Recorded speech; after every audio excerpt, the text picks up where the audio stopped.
What's up, everyone? It's Cathy with Money Vesting. So I just got done watching Cathy Wood's interview with American economist Art Laffer. It was quite an interesting conversation. I highly encourage you to go check it out if you have the time, of course. It's a little over an hour long.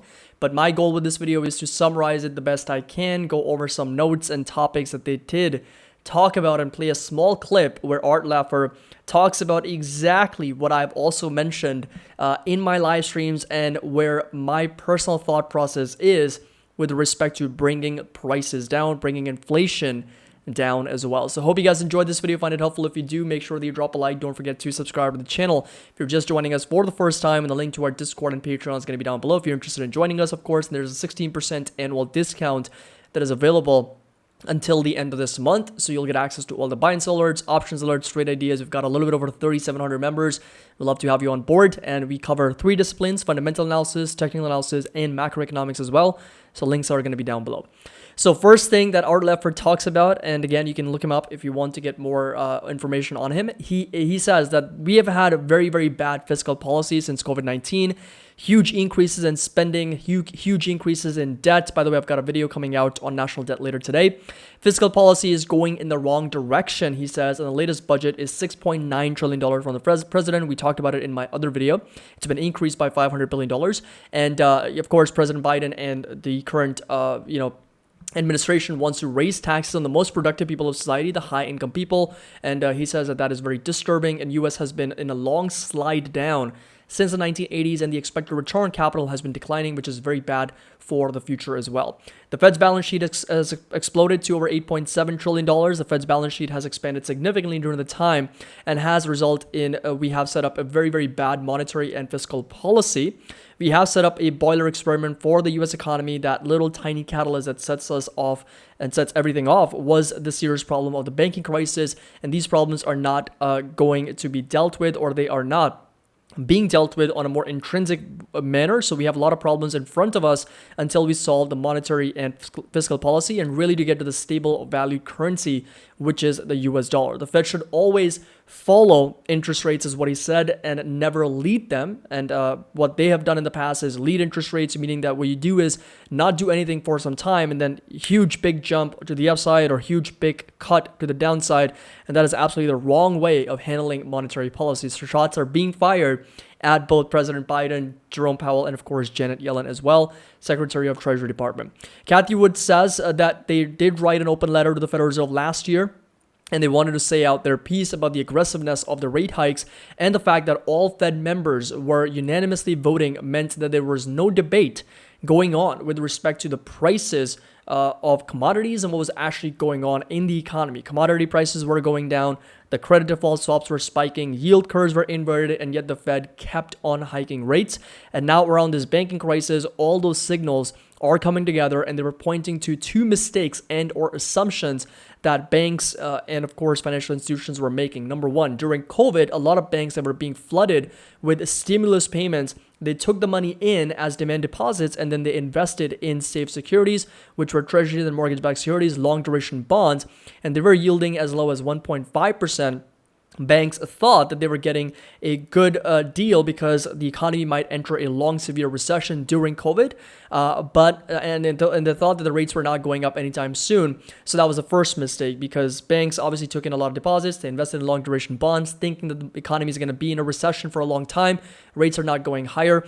That's the assumption they made. And the second one was that we've never really had a 20-fold increase in interest rates, is what Cathy would mention. And the system is being shocked because we had a very low base to start with, more than 100 basis points inversion in the yield curve. Banks assumed that deposits would not go down, and we've had negative M2 on a year-over-year basis. 85% of those deposits are leaving and going to money market funds, and deposits leaving the system. Interest rates are up 20 times, and the Fed doesn't seem to be acknowledging that the banking sector is under severe stress at the moment. So those were a couple mistakes that obviously banks made. Number one was, not forecasting what rates we're going to do. Of course, the Fed is at fault, increasing rates much rather faster here. This is the most aggressive Fed we've seen in the modern era. And Art Laffer again explains the whole Silicon Valley Bank situation and how it failed. We don't need to go into that.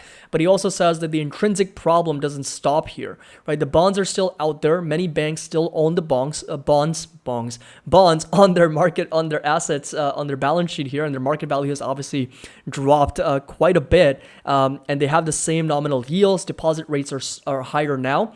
So the deposits would need to be paid at a competitive yield. And deposits obviously are still fleeing. There's a flight to safety away from regional banks over to some of the larger banks and US treasuries as well. So this problem is still out there. It's not being fixed on a more intrinsic basis. And you have an endemic banking crisis, is what he says. And it has to be solved at the core through monetary policy and fiscal policy. Otherwise, it will not be solved. And Art Laffer also says that if I were running fiscal monetary policy, I would have guaranteed all deposits across all banks in the US.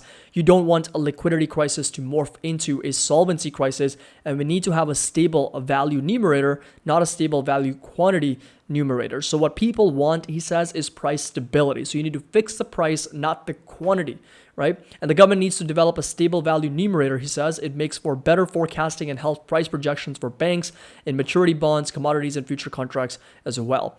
Now, when asked about what is the bond market really telling you with the inversion of the yield curve and the 10-year yield sitting at 3.8%, what does that actually mean?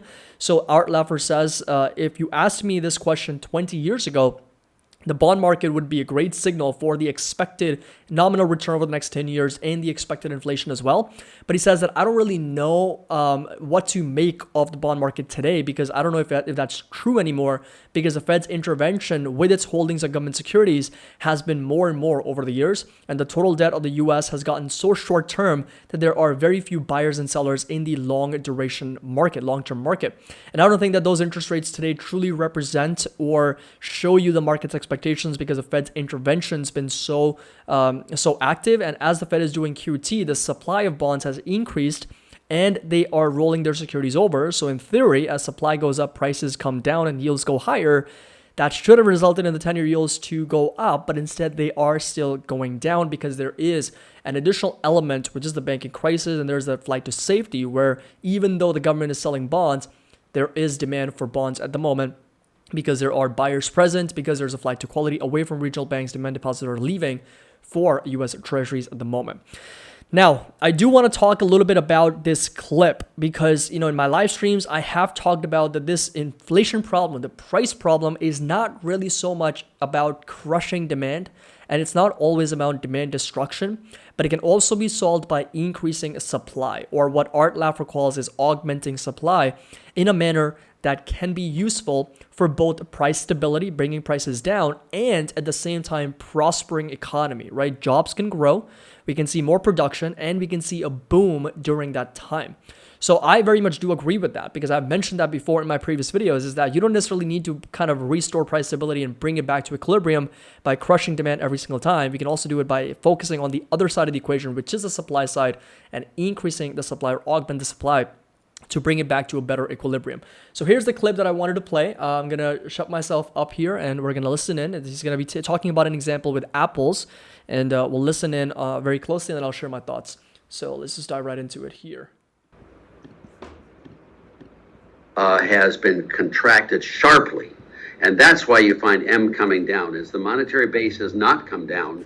Basically, it is not. But the money multiplier has, because people have lost faith in inside money as deposits held at banks. So you see a run for the exit sign going on there. That's what you see happening here in the US, which is a classic sign of something desperately going to happen to Q.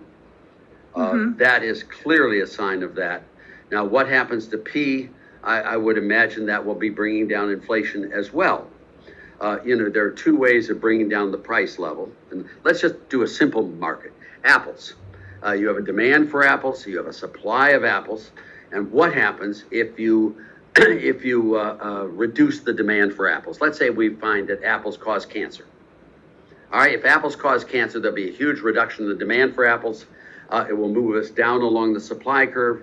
You'll get demand crush, you'll get lower prices, and you'll get a smaller quantity. And of course, if we find out apples have certain hallucinogenic qualities that everyone wants, you get an increase in the demand for apples. It'll move up along the supply curve. You'll get a higher price level, and you get an increased quantity of apples. That is the Keynesian view of all markets. Everything is demand driven. The way you have to control inflation is to crush demand, move that demand curve down along the supply curve. You get lower prices, but you cause a recession, depression. There's another way of looking at this, Kathy, and it's equally as valid. It has equal gravitas with the demand model. It's the supply model. Let's imagine we have a bumper crop in apples. We have a great season this year. Apple trees are profuse with apples. They planted more trees, and we have a huge increase of bumper crop in apples. What happens to the market for apples?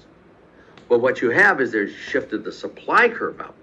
All right, and instead of moving down along the demand supply curve, you move down along the demand curve. You get a lowering of pot prices because you get an increase in supply, but with an increase in quantity. What this Fed should be doing, and likewise, if you have a shortage, it'd be a bad apple crop. If you have a bad apple crop, you'll get a reduction in the supply of apples and a higher price with the lower quantity. There are two ways of approaching macroeconomics. One is to crush demand to get prices down, and the other one is to augment supply to get prices down. The difference between the two is the first one, you have a depression. The second one, you have a boom.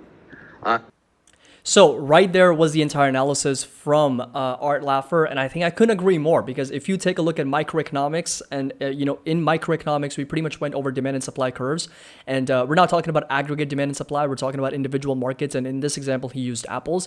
And very simple, right? If demand is the driving force behind prices, every time demand goes up, prices go up. Every time demand goes down, prices come down. But instead, if you start moving along the supply curve, if supply increases with respect to demand, prices will eventually roll over because there is an increased supply, and vice versa.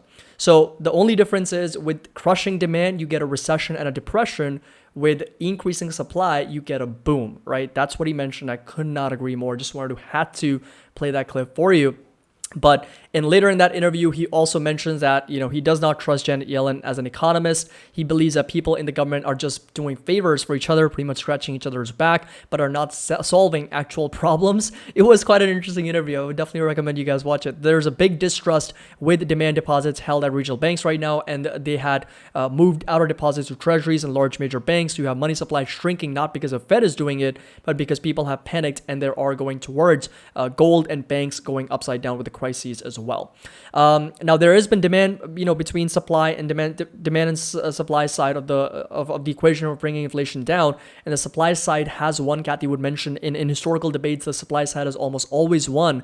Not only you have inflation, interest rates coming down, but you have the growth that is, in their words, going through the moon. Harvard Business School is still teaching, he says, the Phillips curve, which again kind of argues that you need to have that demand destruction in order for the prices to stabilize. In order for prices to come down, demand needs to come down and vice versa, but this happens at a horrible expense, which is a recession or a depression. Art Laffer believes that you can bring prices down while increasing supply and making the economy more prosperous as well. Now, eventually they get into Bitcoin and cryptos. Again, I'm not going to go into that at all or in too much detail. You can kind of check that out. This was mostly specific on monetary policy, fiscal policy, and the banking crisis, and some of the more, more valid discussions that happened prior to them jumping on Bitcoin. But there are a lot of questions being asked about the supply of Bitcoin, more stable currency, what can be done to fix the price and not the quantity, so that there's a lot of futures contracts and a lot of contracts that can be established for the future at a stable price. And he finishes off, pretty much in that segment, saying that I don't trust the dollar, I don't trust Janet Yellen, and he says I want to be able to do contracts years into the future with a fixed price, and if there is going to be a stable coin in the future. And of course, Kathy would explains what happened to Terra Luna last year of its implosion, and there are a few other stable coins that are in the works that are focusing on this very much of a problem. But definitely do watch that crypto segment. I'm not going to go into too much detail about cryptocurrencies because I have very limited knowledge to begin with, but definitely do check that out if you have the time.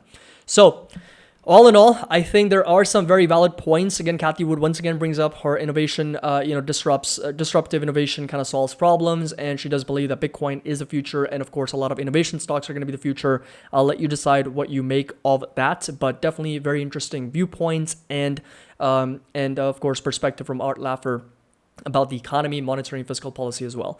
So I hope you guys enjoyed this video, found it helpful. If you did, make sure that you drop a like, subscribe to the channel. If you're just joining us for the first time, the link to our Discord and Patreon is going to be down below. So always happy investing. I'll see you all in the next video.